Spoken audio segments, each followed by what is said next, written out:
Breaking news from the stadium tonight as an anonymous fan foot the bill for 55,000 hot dogs, bringing that sweet tubed meat to everyone in attendance. Free dogs! Yeah! 55,000 hot dogs? What does that even cost? While the identity of this Frankfurter philanthropist remains anonymous, their all-beefy generosity will go down in history. The new Mega Millions. More to win means more to give. How you spend it is up to you. Yeah! For game odds and details, visit sceducationlottery.com. El sol nunca atrapará a la luna. La historia de amor mejor contada fue la de Helena y Paris. Homero relata la ficción de cómo los dioses olímpicos, para su divertimento, idearon enredar a los mortales en una guerra terrible y cruel. En la periferia brillante de una galaxia mediana, en medio de un mar oscuro, donde flota nuestro mundo, tú que vienes a rondarme como los 9 planetas. Parece que cuando bailas llueven miles de cometas, tú que vienes a rondarme, amárrate a mí, tú que vienes a rondarme. Nuestra historia de amor fue consecuencia de una guerra, también terrible y cruel. Pero nuestros amantes lucharon contra el destino y lograron salir victoriosos. Pero no adelantemos el final. El encuentro entre nuestros héroes se produjo en el año 41 del siglo pasado, segundo año de la victoria fascista.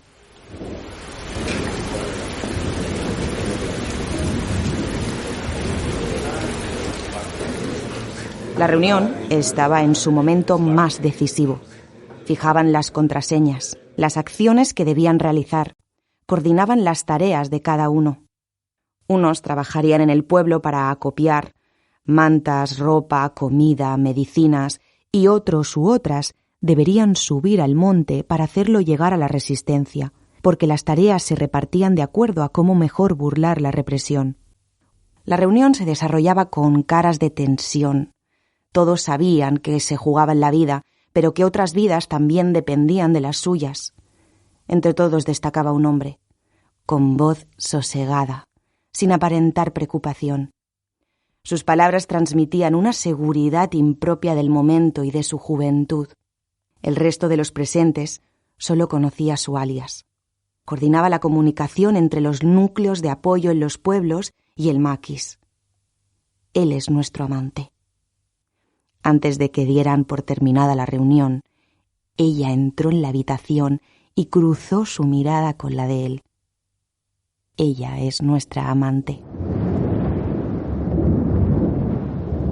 En el cruce de miradas, al relámpago le siguió el trueno. Se prometieron sin palabras que nadie les robaría el futuro.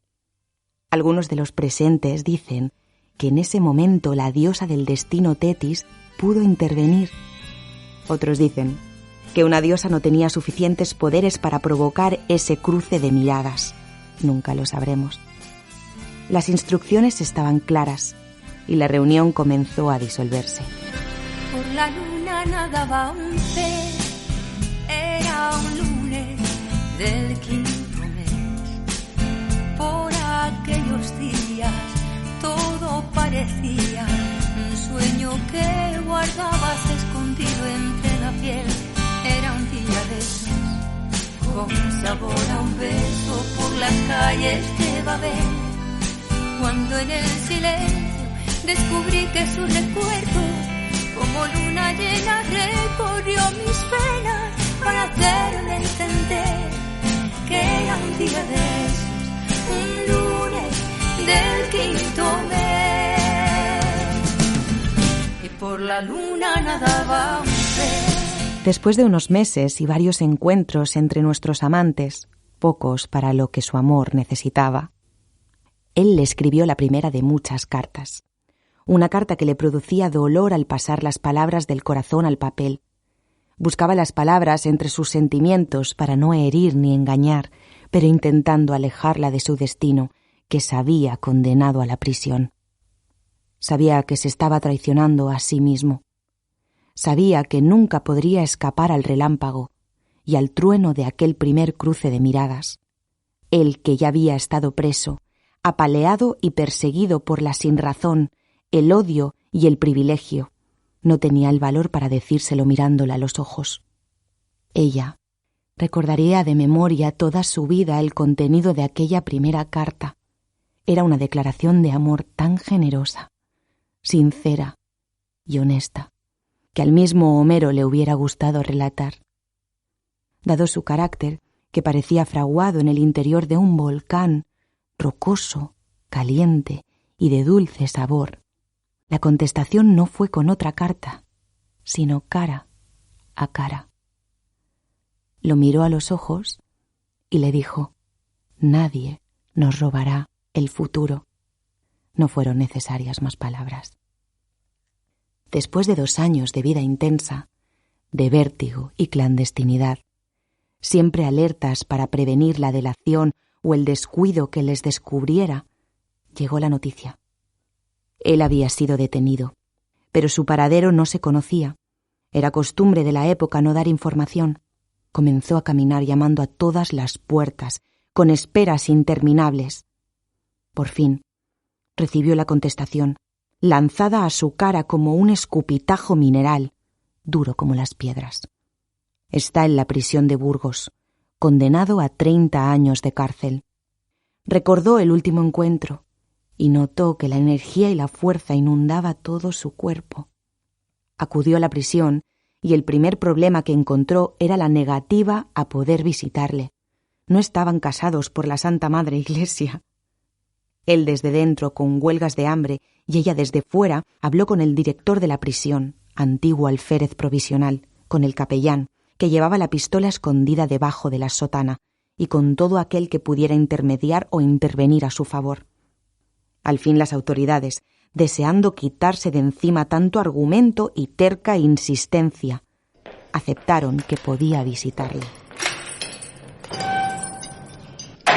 Los cambios de prisión eran frecuentes, pero en los vestíbulos de las prisiones se reencontró a otras mujeres de presos, muchas de ellas desorientadas, otras con intensa experiencia política a pesar de su juventud. La mayoría, por no decir todas, escondían en sus pueblos su condición de madres, hijas, hermanas o esposas de presos. En las visitas tenían que soportar, como mordiscos en sus entrañas, los registros y cacheos sucios y espesos. Las miradas que les lanzaban los funcionarios eran en unos casos de compasión, como el que mira a un perro perseguido a pedradas por una jauría de niños. Otras eran de desprecio. También tenían que resistir y aguantar los gestos amenazadores, escasamente disimulados en el recordatorio de la normativa a la que estaban sujetas en sus visitas. Ella intentaba lanzar lazos de solidaridad entre ellas. Muchas tenían la sensación que se estaban ahogando, que nadaban ya sin fuerzas en un mar oscuro, denso, sin peces ni luna. La orilla estaba muy lejana, y las fuerzas sentían que les faltaban. ¿Cómo se puede ahogar a alguien en tierra firme? Pero así era. Las noticias de la represión, detenciones, torturas, desaparecidos, fusilamientos, las recibían como si la orilla se fuera alejando. Cuanto más braceaban, más se alejaba la orilla. Ella, a las que veía más débiles, con escasas fuerzas, les explicaba que la orilla no se alejaría mientras mantuvieran la esperanza, persiguieran el futuro. Sabía que la mentira era una piedra muy pesada, pero esa piedra la dejarían en sus pueblos o ciudades. En sus encuentros en la entrada de las prisiones tejerían entre todas las capas de la verdad y la solidaridad.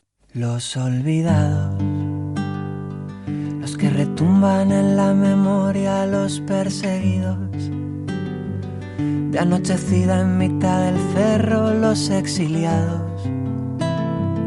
los que jamás volvieron a ver correr a sus hijos. Las olvidadas, las que escondían pan en el mimbre, las perseguidas y señaladas en todo el pueblo, las exiliadas, las que jamás volvieron a ver correr a sus hijas. No olvidaré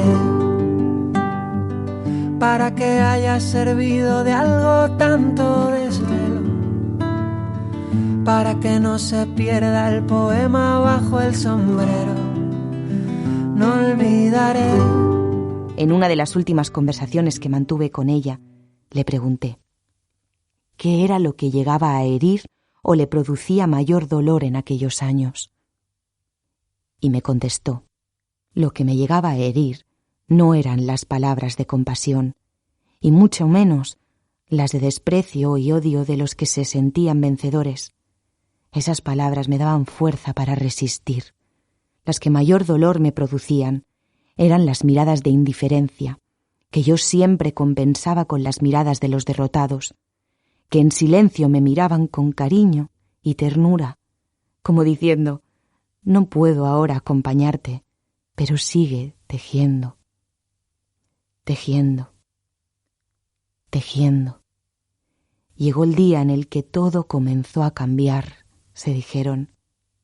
Basta de ir por la vida como leprosas, escondiendo que somos mujeres de presos. Nos organizaremos y seremos el altavoz del interior de las prisiones y la comunicación para dentro de lo que ocurre fuera. Todo el mundo tiene que saber los desmanes y el trato que reciben los presos en las prisiones. Comenzaron las visitas a los intelectuales de la época. A muchos de ellos había que romperles su torre de marfil y miedo o acomodo, que de todo encontraron. También visitaban a párrocos y obispos. Las cartas de solidaridad y reivindicación comenzaron a hacerse públicas. También escribían a los organismos internacionales. Se encerraban en las iglesias de sus barrios, daban charlas donde las quisieran escuchar y recibían cartas de otras mujeres exiliadas, dándole ánimos y pequeñas ayudas económicas. Pero lo que más les aliviaba en su dolor era saber que otras mujeres fuera de España les comprendían y también estaban unidas en su lucha.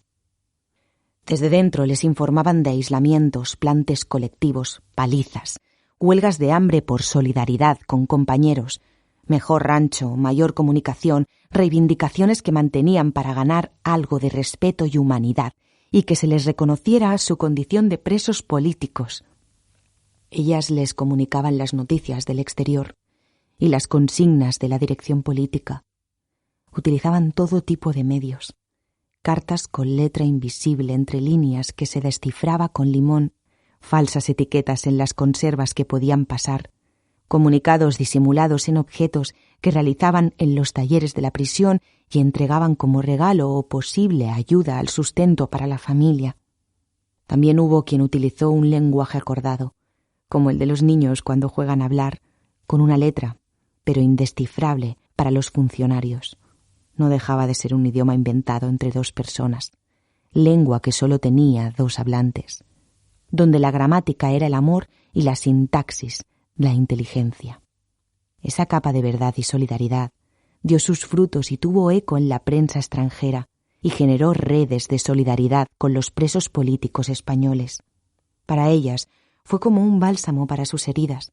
Sentían que ya no eran unas leprosas estigmatizadas, comenzaban a sentir algo de respeto a su alrededor, no el que merecían y se habían ganado, pero el cambio había sido gigantesco. Ahora sí veían que la orilla se acercaba. El fondo del mar oscuro e inmenso al que habían sido arrojadas se iba alejando, y ya nadaban entre peces y con la luna en lo alto del firmamento. Después de 21 años, 8 meses y 20 días, él apareció en la puerta de la prisión de Ocaña. El encuentro no se puede narrar. Cuentan que era cegador para la mirada de los que se creían vencedores, pero se sentían derrotados. El director de la prisión ya no era ex alférez provisional. Había cambiado su camisa azul por un traje bien planchado. El capellán ya no disimulaba la pistola debajo de la sotana, la había escondido en su corazón. Se alejaron de aquel monstruo de ladrillo y hierro, con olor a desinfectante y lejía mezclados con sangre que inundaba todas sus entrañas. Miraron por última vez al monstruo que no había podido doblegar su destino, pero no se olvidaron de los que continuaban dentro y de los que seguían entrando para alimentar la insaciable sed de odio y venganza de la bestia. El monstruo sabía que los que entraban venían de vivir un sueño que habían guardado en su interior para no sentirse nunca solos. Ellos continuarían luchando contra la bestia con su capa de verdad y solidaridad. Que te quiero, amor mío, en el desván donde juegan los niños, soñando viejas luces de Hungría, por los rumores de la tarde tibia, viendo ovejas y lirios de nieve, por el silencio oscuro, oscuro, oscuro de tu frente. Y ay, toma este vals y este vals y este vals de cintura quebrada. Al llegar a su casa, ella le había preparado una cena con los sabores de su juventud, que masticaron despacio y en silencio. Así apreciaban mejor el olor y el sabor de cada plato. Él era como un pájaro desorientado, la velocidad de la ciudad, el ruido del tráfico, poder mirar el horizonte. Ella lo comprendió, y aunque parecía ausente no lo quiso perturbar, solo tomó una precaución. Si bien la casa era un piso humilde de una barriada de Madrid, esa noche, como el tiempo era afectuoso, solo cerró la puerta de la calle. Esa primera noche dejó todas las puertas y ventanas abiertas. Pasados los días, una mañana en el desayuno ella le habló y le dijo: «Nos tenemos que casar».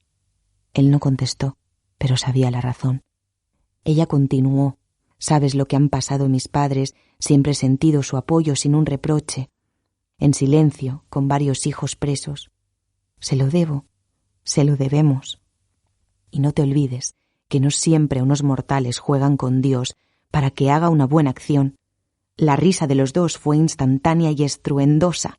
Se abrazaron largo tiempo, sin parar de reírse.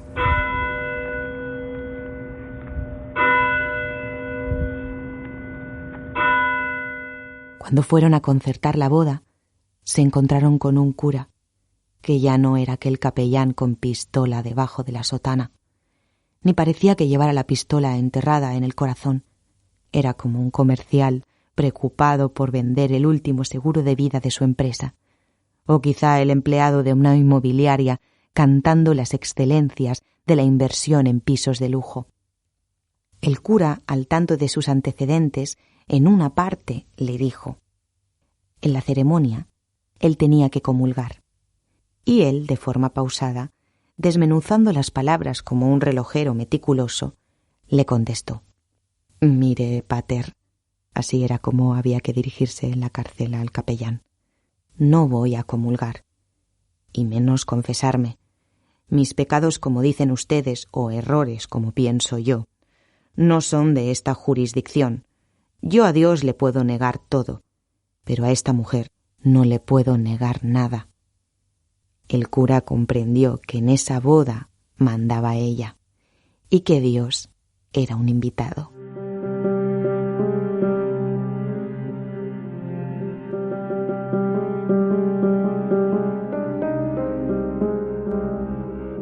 Tuve un último encuentro con ella cuando ya estaba en la residencia, esperando por fin llegar a la orilla para descansar. Y le pregunté: «¿Por qué no me cuentas tu vida?». Levantó la cabeza. «¿Mi vida? ¿Qué interés tiene? ¿Por qué, a pesar de vuestra vida de resistencia y penalidades, nunca naufragaste en el fango de la desesperanza, la queja y la tristeza?». Se envolvió en una sonrisa luminosa y comenzó a hablarme. Mientras la escuchaba, unas lágrimas de injusticia abandonaron mis ojos. Al fin descubría el secreto de sus vidas y de su historia de amor. Siempre había estado delante de mí, pero nunca la había visto. En el pasado tuvimos un sueño. Habíamos conocido el futuro. antes de que una oscura noche sin estrellas ni luna se abatiera sobre nosotros. Pero en lo más oscuro de esa noche, un trueno y un relámpago nos descubrió que solo nos podíamos salvar si no dejábamos que nos robaran el futuro.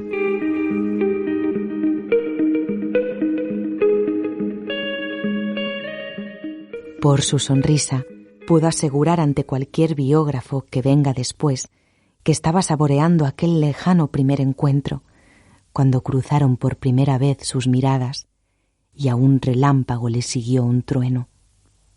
Postdata. Algunos datos para los jóvenes desesperanzados que quieran conocer su futuro. Él murió años después de salir de la cárcel, tras sufrir un ictus. Los médicos dijeron que quizá la vida en la cárcel le había pasado factura. Si le hubieran preguntado a Homero, habría certificado que, como la muerte de Aquiles, había sido el dios Apolo el culpable al desviar la flecha de Paris dirigiéndola al talón. Ella murió unos meses después a nuestro último encuentro. No recibieron homenajes y su memoria sigue sin ser contada. Con el brillo en los ojos que me cala en los huesos, pensando en los besos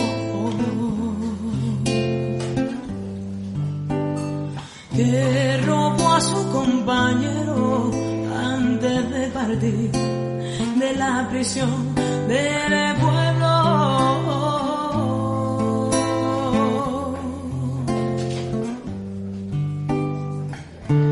Alimentándose de su propia sangre,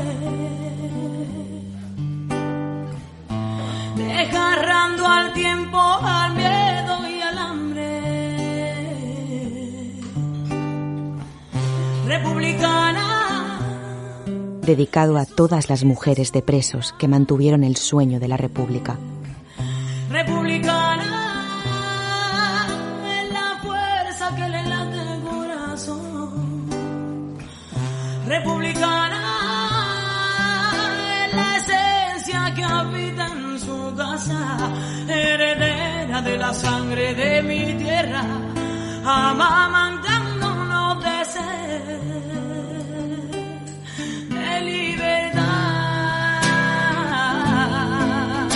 Este podcast ha sido realizado por la Asociación Descendientes del Exilio, mediante una subvención del Ministerio de Política Territorial y Memoria Democrática. El guión es de Tina Díaz, premiado en la categoría de ficción del concurso para podcast sobre la memoria democrática. La narración de Mercalduc y Álvaro Cuadrado. Una producción en colaboración con UNED Media. Luchando y ganando este pulso al destino por sus hijos, como siempre.